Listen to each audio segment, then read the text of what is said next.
haven't played that song in years. That's all right, man. Wow. There you go. See, I was just trying to start us off with something a little bit different, and when you started ripping out some Metallica, I'm all good. Yeah, it's been a while though. I kind of forgot how to play it. A little tricky too. Hey guys, Chris Pesek Properties, Drip Springs home team here with my buddy Stephen Babcock. It is after hours on Monday, 5 o'clock. It's time for after hours real estate. Yes, sir. Where today we're going to try to have some fun conversations. Yes, last week wasn't very fun. It's not going to be fun this week. So we're trying to. I know. We're trying to say look. It's no. We do what we can. We talk about real estate. We talk about mortgage, and oh yeah, we drink beer, my friend, or whiskey or wine. What are you drinking today? So I have this new neighbor that moved in, and I offered him a beer, and he's like, actually, I don't drink right now. I've just lost 60 pounds stopping my beer intake. I am 225 pounds of pure beer, and I thought maybe it would be time for me to emulate him. So I don't know why this makes any difference in terms of losing weight, but in terms of having like a social beer, I've purchased the Bank of Mom and Dad interest rate, right? Of Heineken's, right? I thought that was kind of funny. I wanted to relate it somehow. But it's good. It's good. I won't be speaking as freely as I normally do, but it's good. We can talk off air about what you're doing there. It doesn't make much sense to me, to be honest with you, but I wanted something for the show, and I don't really want to drink. So there you go. Well, I've got a full certified beer here from our friends at 512 Brewing. I'm a sucker. I'm a sucker for black IPAs, man. And my wife saw this one yesterday at HEB, and yeah. Ooh, that's nice of her. Very nice of her. Let's see what we can do here. Ooh, I'm not pouring that very well, but hey, that's good enough. Cheers. Cheers, brother. There you go. So. All right, my man. So there's been a couple of things that have happened in the last week to 10 days. Not necessarily going to dive back in and recap all the SVB stuff, but let's start talking about the aftermath, the fallout, if you will. There's bank acquisitions going on. There's bank bailouts going on. Where do you want to start? Oh, where do you go from here? The only one I really care about is BlackRock. I was just going to ask you if you've been reading about BlackRock, because I know that you keep pretty close tabs on them. Okay. I don't know if you remember, but roughly a month or two ago on this show, I was talking about how they defaulted on maybe it wasn't that long ago, but it was like 2 weeks or 3 weeks. Okay, all right. You know what? Again, time and COVID has just messed with me. But long story short, they missed a payment, and not a small one. It was a real estate investment trust payment, right? And it was one that was based overseas.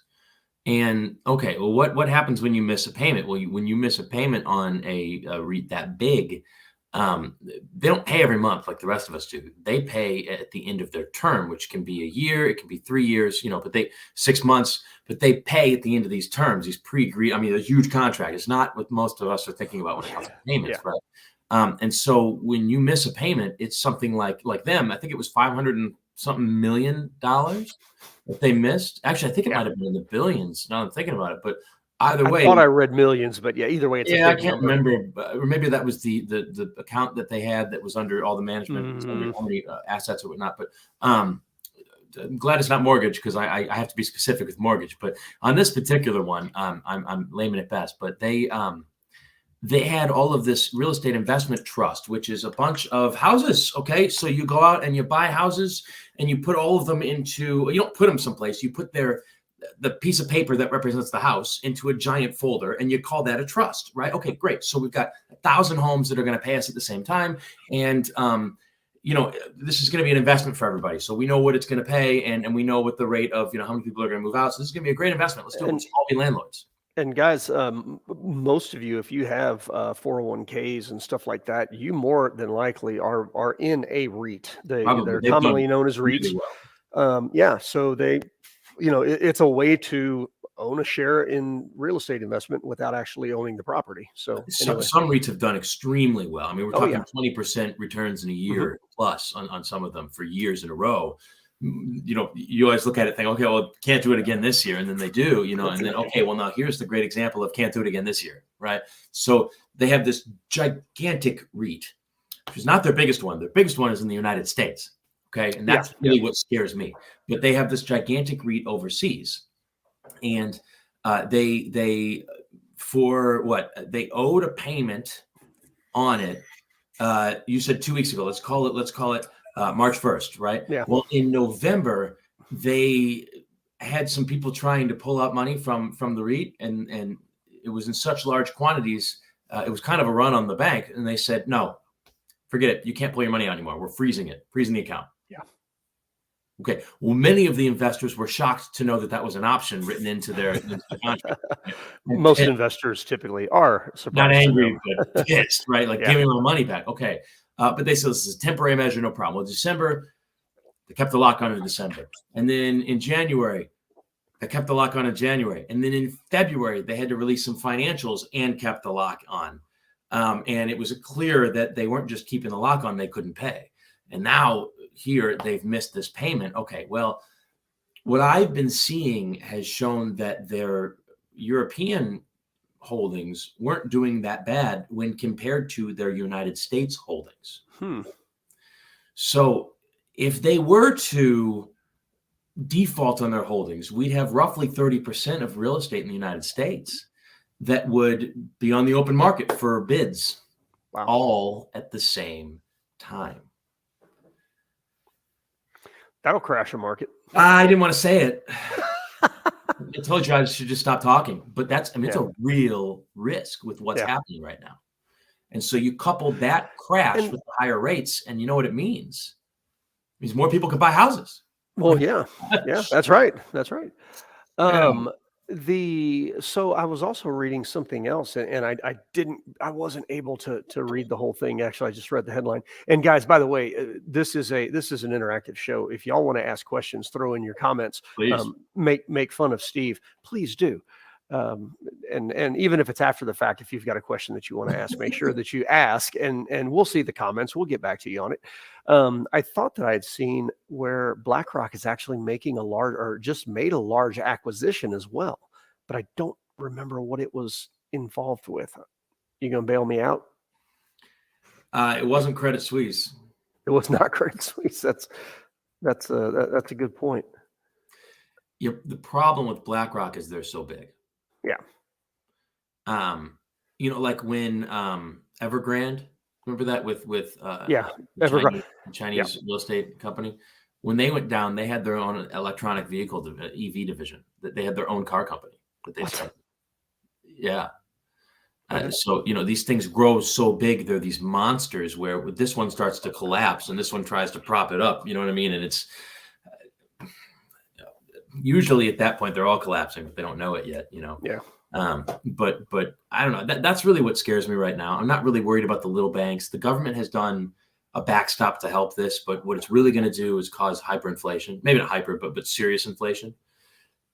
For instance, they have already dished out almost $300 billion in money to banks. Damn. That has to come from somewhere. Yeah. And you see them selling off their treasuries, and then you see it go right back up. Yeah. It's not right back up all the way yet, but I mean, give it a few more weeks. More like give it one more week. It's so all of a sudden all this sell-off is gone, which means the inflation is back. And if they don't lower interest rates, more banks will fail. And if they don't raise interest rates, the inflation will get worse. So they are truly, we were talking about a soft landing. They want a soft landing. They didn't say they wanted a soft flight. They said they're trying to crash the market slowly, but they don't want it to happen quickly. That's the translation of soft landing. Soft landing means crash market. Yeah.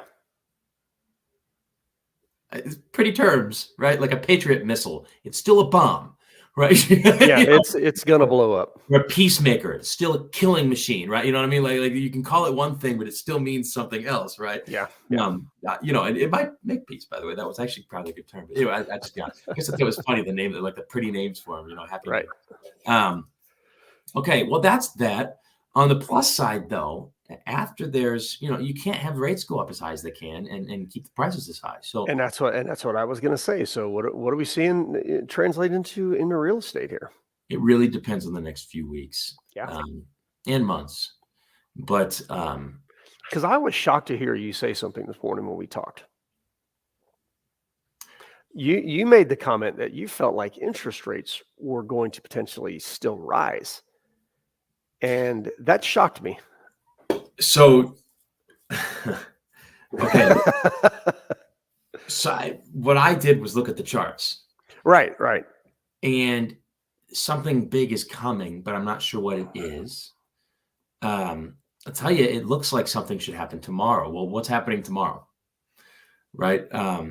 Is it tomorrow? Let me look it up. 21st. But the Feds are going to release their inflation numbers. No, that's right. No. Is that Thursday? I think that's Thursday. I think tomorrow they talk about the interest rates going up, right? Hold on, I can find this out. I have forgotten. And it's interesting because, again, as we were talking this morning, you had mentioned that, and I think this is where you're going with it, that the Fed is potentially going to continue to increase instead of lower the rates, which, again, I mean, I don't pay attention to a bunch of people, but everybody that I pay attention to is expecting rates to reverse course in a fairly quick manner. That's not what you're thinking here. So I'm having trouble logging into it. Of course, the one thing I need to log into. So forget that. What I'm seeing is a graph where you have an ascending wedge, okay, which shouldn't mean a lot to anybody, but it's coming to a head, and you've had a few days of resistance hitting a ceiling, and you get 3 or 4 days. Usually you get 1 or 2 days of that, and usually there's movement. You get 3 days of that while things are tightening and narrowing and more and more and more. Typically there's a breakout in one direction or the other. But the question is, which way will it go? And I don't know. People typically put their money into safe havens during times of turmoil, and bonds have been a safe haven. Will they be this time? The real question is the dollar, right? Because it's really the dollar that's being questioned here. It's funny. Is a dollar a safe haven? Because anything associated with it would be a safe haven. Bonds are definitely dollars when you boil it down. Yeah. And you've pointed out several times now that a lot of the majority of our dollars are overseas, and Correct. A lot of that stuff is starting to come back right now. Like 80% of it's overseas, last I checked. And so, if the world decided today they didn't want dollars, which is very, I'm not sure it would happen slowly over time. So that coming back would be enough. That would be more than enough. I mean, in fact, if you look at Weimar Germany, which is everybody's favorite example of something to pick on, right, due to inflation, right? They have the worst inflation in history, at least that I know. They, for years, like 4 or 5 years, had inflation right around 6 to 12%. No big deal. Yeah. And then I think it was 1923, I believe, they started the year off with like 8% inflation and ended the year with 70,000% inflation. What? They had a crisis within the year where they needed more money. They started printing. The people realized they're never going to stop printing the money, and they just lost faith in it. And when they lost faith, you could see, it was almost every day prices would double what they were the prior day. And so in January, it was, I love this one. It was 250, not marks, not Deutsche marks, but Weimar Germany dollars, right? Whatever they were. Whatever it is, yeah. I can't remember what they're called. And by November, it was over $1 billion for a loaf of bread, which was 250 at the beginning of the year, right? And so it's stuff like that where what you worry about is how rapidly it can happen. Yeah. And so, something like BlackRock could very quickly cause us to run into issues like that. But again, I don't want to be negative, so I don't really want to talk about this. Too late. Well, but so let's talk. Let's go down the rabbit hole a little bit of interest rates and what could potentially happen. For more mortgage interest rates. I mean, they're basically up or down, right? And well, I guess they could always stay stable. There's three sides to the coin. They can't stay low. They have to go up. We have way too much turmoil in front of us for them to go back down. I know everyone and their mother's talking about how the rates are going to be coming down. Big banks are predicting they might be down another 3% by the end of the year. I've read that. Yeah. But let me ask you this. So you've kind of got an inverse relationship here between potential mortgage interest rates and the ability, not the ability, but basically what would potentially happen to big banks. If interest rates go down, that's actually good for the banks. But if interest rates go up, that's actually bad for the banks. Am I phrasing that correctly? It depends on when you started your bank. Where do you get your money? That's a good point. I'm a bank. Where do I get my money? From the Fed. Yeah. Federal government. Yeah. Well, actually from you, right? So I get your money. Yeah. Yeah. And then I'm required to take that money, which is now a liability on my books because I owe you something, right? It's kind of weird to think about, right? But it's not a liability from your point. Anyways, I take that money and I buy treasuries from it, and the Fed, money comes from nowhere. Yeah, it's made out of thin air. I could talk about Fugazi, it, right? I'm not doing a good job right now, but it really is. It comes out of nowhere. If you really think about what your hard work equated to, it equates to something, but it doesn't have to be dollars, right? And I'm not talking about how how do we put this into terms? Someone has decided your money or your time is worth money. Is worth something. It's worth a valuable something.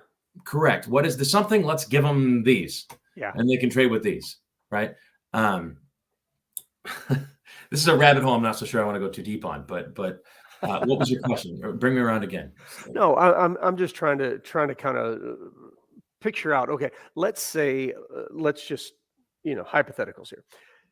Let's say that we see mortgage interest rates start to come down. Okay, what does that mean for the economy? What does that mean for banks? So a bank is going to lend out money to you at an interest rate, and it needs to make enough money back to profit. Right. If they need money, they borrow it from the Fed by buying treasuries or selling treasuries. And if the Fed is paying them or charging them rather an interest rate that is higher than their mortgage rate, there's only so long they're able to dish out those mortgages. And right now that's almost that's not what we have. It is and it isn't. The Fed is their rate is one thing. Everybody else's rate is another thing. The inflation rate's another thing. But when you look at inflation, even if we take the numbers that we're given as fact, we got to get over roughly. God, what is it now? Where are we with inflation right now? Have you checked recently? I haven't even looked, man. I thought I'd seen that it started coming back down a little bit more. February, or it kept coming down. Oh, it went up. Remember, I was reading that in March that no, we don't have the March numbers yet. No. So at least it went over expectations in February. Yeah. I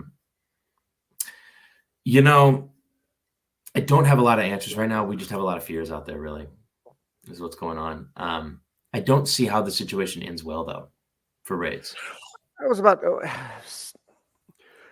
so, and I get you're doing a real good dance around, and I'm not asking a good question. You're saying that you don't see it ending well for rates. Okay. Let's say rates go up, and you were right last year when you said that you see double digits. Okay.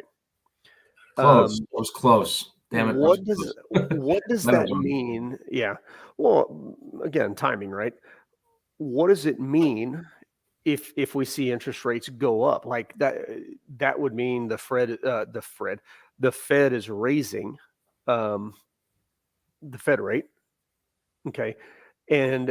But that's what just got us into this issue with these banks. The Fed rate was being, at least that's what I've been told and when reading, they were raising rates so quickly that that's what got the banks into trouble. That was one of the reasons that it happened. One of the reasons. So why would the Fed continue to raise rates if they're all right? So I'm a bank. Screw the banks over. I'm a bank from last year. and it's time for me to get my cash off my books. So I'm going to buy bonds, which is a treasury. Okay. And those bonds are paying me an interest rate of 3%. Okay. Fast forward to this year. I don't have any money on my books. I have bonds, right? Think of it like buying in the stock market. Okay. Yep. When I give you money, you're not allowed to hold on to my money. You have to buy stock with it. Okay. That's kind of how crazy it is. All right. Of course, bonds are supposed to be more stable than stocks. It's supposed to be. And so anyways, so the bank now has this bond, and we're going to do a little math, right? But at the end of this maturity, let's say it's a $100 bond, and in 1 year, it's going to pay $3, right? Okay, well, now the current bonds of today are 7-8% interest rates, right? Great. So now I need cash to give to this person that's trying to withdraw money from the bank, right? Well, I don't have the cash, so I have the bonds. So I'm going to take my bond that's paying me 3%, right? That's going to give me the $3 at the end of the year, right?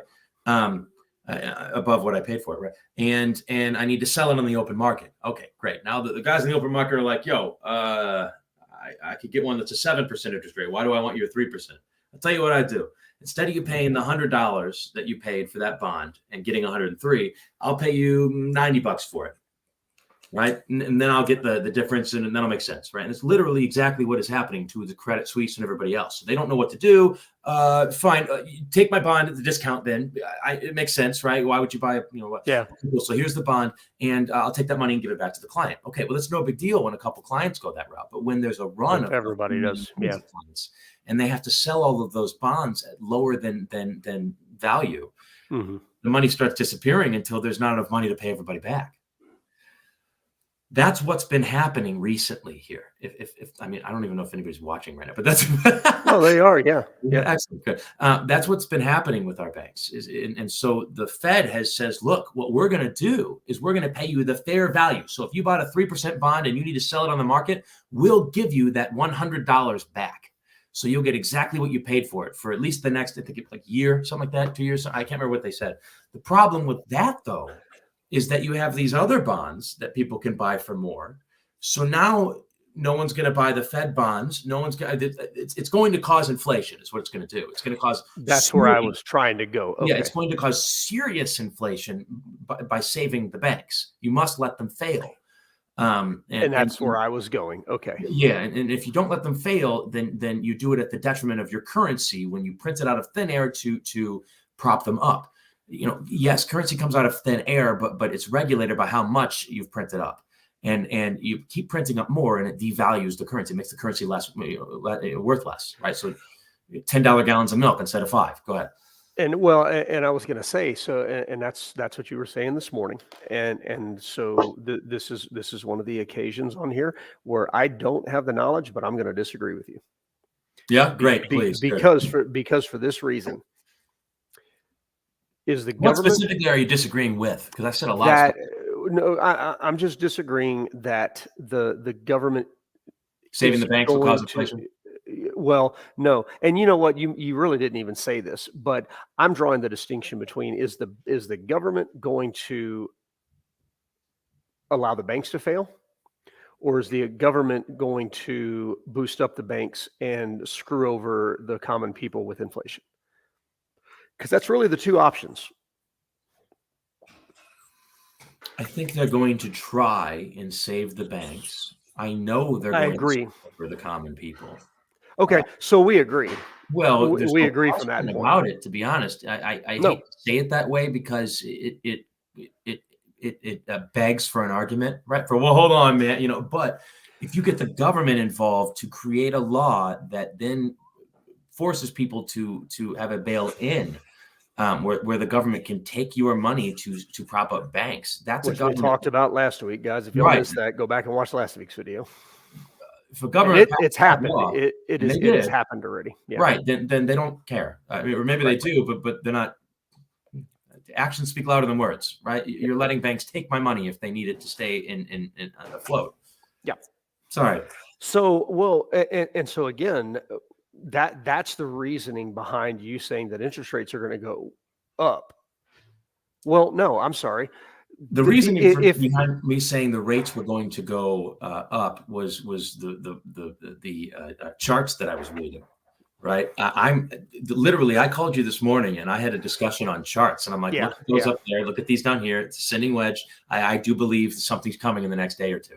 Yeah. And that's where I was confusing things, because in my mind, if they're going to save the banks, and you got to think that's what's going to happen, because the banks are allowed to, all the lobbyists and all the money that they're allowed to spend and kickbacks and all this other stuff. The banks are not going anywhere. They didn't go anywhere in 2008. They didn't go anywhere in 98. They didn't go anywhere in 20. You get the point.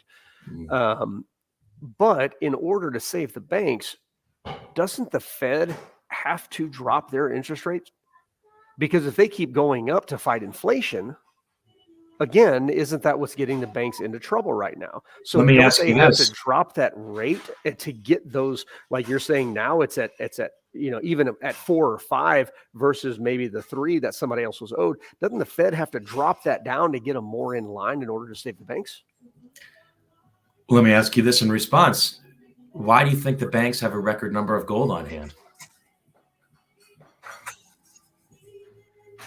I mean, there could be a lot of reasons, but if weakening of the dollar. If the Fed lowers rates, inflation goes out of control. And that's my point. So that's my point. In order to take care of the banks, they're going to lower the interest, the Fed rate, which is going to in turn, in my thought, lower mortgage interest rates, at least temporarily. But that's going to cause inflation to take off. So that's why I'm saying they're going to end up saving the banks, but end up screwing everybody else, because inflation is going to go through the roof. But it's more delicate than that, because they're at a precipice with the dollar. Yeah, you add that in. You throw that into the mix. It hasn't been this scary before. 2008 was close. We should have had a collapse in our currency in 2008, but we really, really kicked the can down the road. There are many economists that have flat out been like, it should have collapsed. I don't know why it didn't. I was waiting for it every day to collapse. Well, again, they should have allowed it to, but they didn't. They bailed out the banks, at least the big ones, and then allowed them to rewrite rules to their benefit. And then, Barney Frank. And wait, where is he now? Who was the CEO that had his wife go to every ATM in their neighborhood and drain every ATM of all the cash she could? Oh, I don't know. Keep putting it in. Some major CEO. She came back home with like 15 grand. Oh, my wife is singing "I'm Proud to Be an American." Yeah, she's listening. She's listening to me talk. It's awesome. It's scary times, but at the same time, you can't just print money and accept or expect no consequences. Here's the other little screwball that comes in from here. Okay, you ready for this? You're also about 8 months out from the year of an election. Let me ask you this. I've always heard this every election cycle. Well, no. I know where you're. Election. No. I know where you're going with that, because you've said it before. But my question is, if they lower the Fed rate and it helps the banks out, but inflation goes through the roof, like, that's a different thing than what we've seen in an election cycle. The roof, they haven't helped the banks. Do you see where I'm going with that? Because if inflation goes through the roofs, the banks lose. If we get a loaf of bread for $1 billion compared to $250, right, or whatever it is, or $1 million, I guess it'd be $1 million compared to $250, then that's still no good for the banks. They're not going to be able to function under that. But in order to get to that point, they've had to dial back the Fed rate in order to help the banks out in the short term, is what I'm saying. So they're going to help. They're going to dial that back. So I think they're going to raise the Fed funds rate. You think they're going to really? I think if they raise the Fed fund rate, then that's going to end up causing more banks to fail, like we saw last week. Is it not? Literally, if they lower the rate, it would be like unleashing an ocean to put out a house fire, right? The fire's gone, but now there's no house anymore. Yeah. Right. I'm not sure unleashing on an ocean makes any sense. I hope that makes sense. I'm trying to come up with some kind of analogy, but you can be honest. You're trying to dumb it down for me, and I appreciate that. Yeah. Try to come up with my own. But the point is if you don't get inflation under control, there's nothing to control. Right? If BlackRock goes down, it would hurt the real estate market. 31 million people in the United States, last I checked, get a pension from BlackRock. They don't get a pension anymore. It would be detrimental, right? But you have to worry about the dollar first and foremost. You hope collapse. You have to worry about you hope. Yeah, you hope. Because if you don't protect the dollar, everything else, it's a domino effect. Yeah. So, we'll see. We'll see how it goes. We'll see. This is a big week. It is. And that's 30 minutes. Let's wrap it up on that, man. So yeah, this is what we do. I try to sound smart. Stephen is smart, and I know enough to be dangerous. That's what that is. Oh, crap. And it's every Monday at 5:00, guys. If you're at home next time, grab a beer, sit down with us, and ask questions. We didn't have any interaction. Evidently, Michael or Aaron aren't here today, or Kurt for that matter. But anyway, and again, if you've got questions after the fact, make sure you ask. If we don't have an answer, we'll either make one up or we'll find an answer for you. We'll see y'all next Monday, guys.